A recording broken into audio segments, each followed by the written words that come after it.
श्रोतागण और दर्शकों नमस्कार। मैं वीरेंद्र कुमार, चैनल ये कान से देखते हैं की ओर से। ये मेरा परिचयात्मक वीडियो है।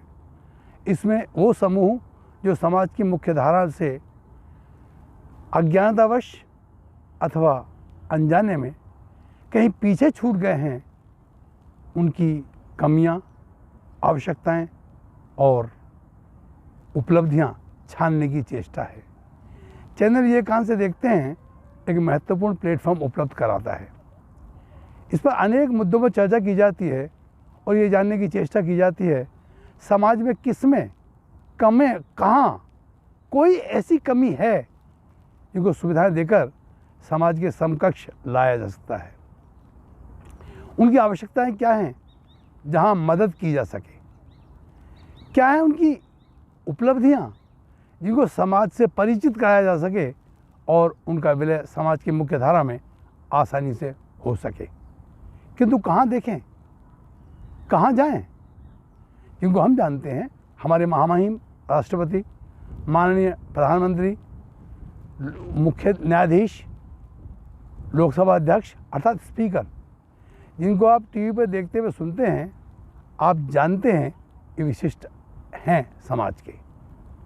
किंतु समाज अनेक वर्गों से मिलकर बनता है, जैसे किसान, व्यापारी, अध्यापक, विद्यार्थी और कलाकार। अवस्था के आधार पर देखा जाए तो बुजुर्ग, युवा और बालक। शक्ति के आधार पर मूल्यांकन किया जाए तो युवा, नौजवान और विकलांग। विकलांग शब्द जब हमारे मस्तिष्क में आता है तो एहसास होता है इनमें कोई ना कोई कमी है, इसीलिए इनको विकलांग कहते हैं। और यदि सुविधाएं देकर इनकी ये कमी दूर कर दी जाए तो न केवल इनका आत्मविश्वास बढ़ेगा, अपितु अपना विकास करने के साथ साथ ये समाज के समकक्ष आकर समाज को भी समुचित योगदान दे सकेंगे। उदाहरण के लिए गूंगे बहरे, इनको सांकेतिक भाषा सिखाई जा सकती है। बहरों को सुनने की मशीन दी जा सकती है। जिनके पाँव अथवा हाथ नहीं है या कोई कमी है, इनको आर्टिफिशियल लिम्स अर्थात बनावटी पाँव और हाथ लगवाए जा सकते हैं। इससे अपना विकास करने के साथ साथ ये समाज के समकक्ष आकर समाज की भी मदद कर सकते हैं। नेत्रहीन, जो देख नहीं सकते उनके सामने क्या है, इनमें हीनता का भाव अर्थात इन्फीरियरिटी कॉम्प्लेक्स आ सकता है, जिसको दूर करने के लिए हमारे माननीय प्रधानमंत्री नरेंद्र मोदी जी ने एक शब्द दिया था, दिव्यांग। और जिस दिन ये शब्द इस समाज के कानों तक पहुंचा था, इनके हौसले बहुत बुलंद थे।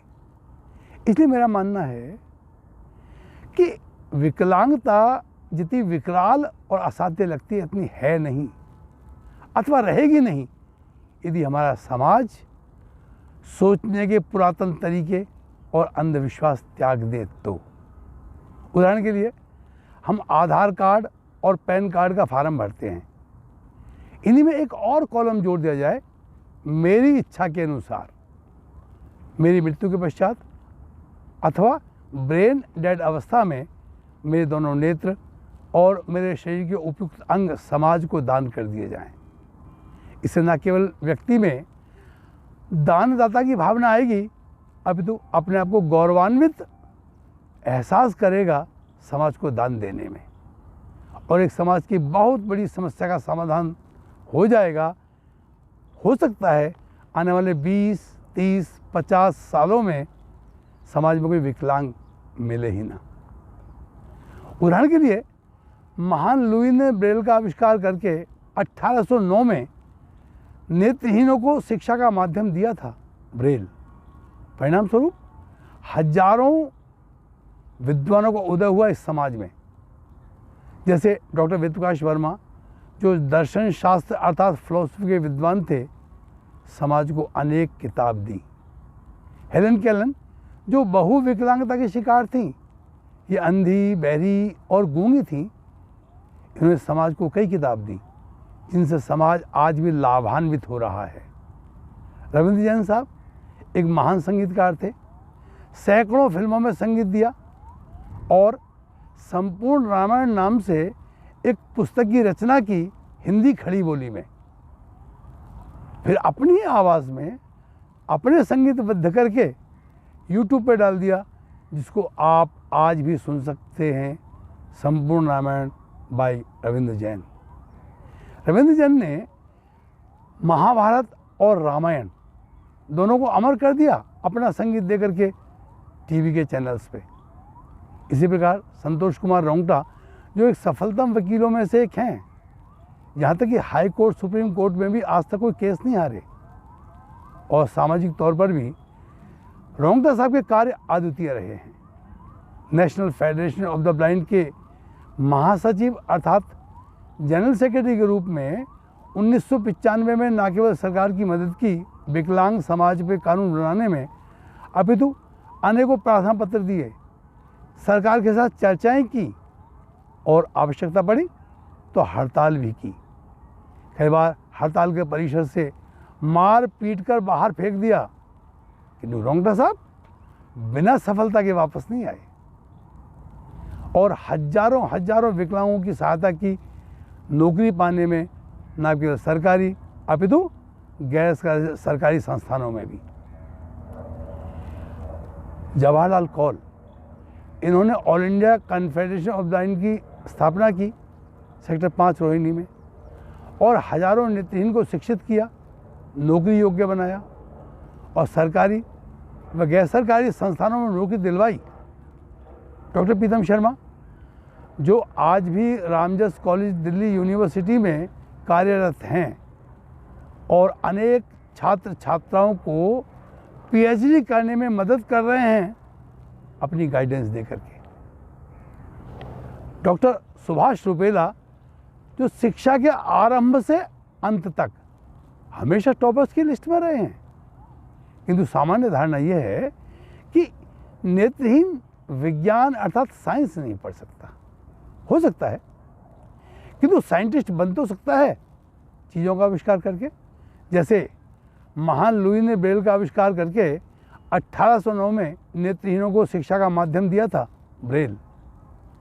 और इसी प्रकार एक बालक वीरेंद्र कुमार, जो अपने बड़े भाई रामराज सिंह की सहायता से डिस्ट्रिक्ट मुरादाबाद, विलेज फरीदपुर काशम यूपी से दिल्ली आया और नेत्रहीनों के विद्यालय, अंध विद्यालय में शिक्षा प्राप्त करते हुए 14 मार्च 1975 को नेत्रहीनों के क्रिकेट के लिए क्रिकेट की बॉल का आविष्कार करके नेत्रहीनों को क्रिकेट दिया।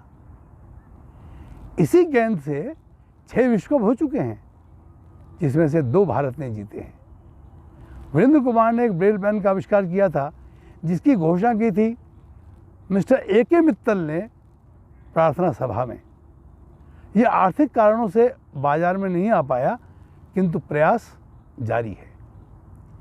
16 जनवरी 2021 को वीरेंद्र कुमार ने बैडमिंटन की शटल, हाँ जिसको हम चिड़िया कहते हैं, उसमें भी क्रिकेट की बॉल की तरह आवाज़ डालकर नेत्रहीनों के लिए बैडमिंटन का आविष्कार किया।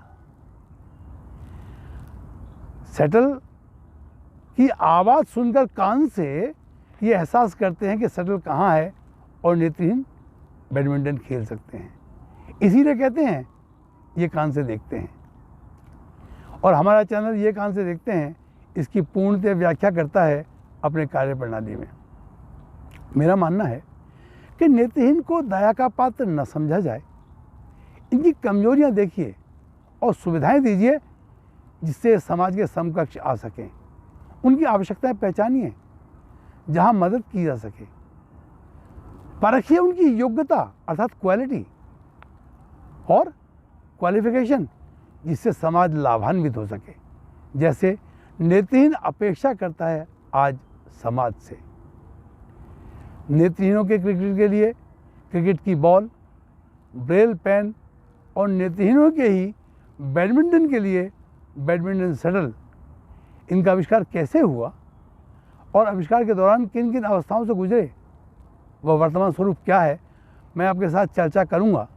किंतु आज आपसे अपेक्षा है आप आएँ और हमारे चैनल ये कान से देखते हैं से जुड़िए और अपनी प्रतिक्रिया दीजिए, जिससे हमारा चैनल लाखों करोड़ों लोगों तक पहुंच सके और हमारा भारत जो प्राचीन काल से विश्वगुरु कहाता है, एक बार फिर भारत में रहने वाले भारत के लोगों द्वारा किए गए आविष्कार संसार की समाज को दे सके।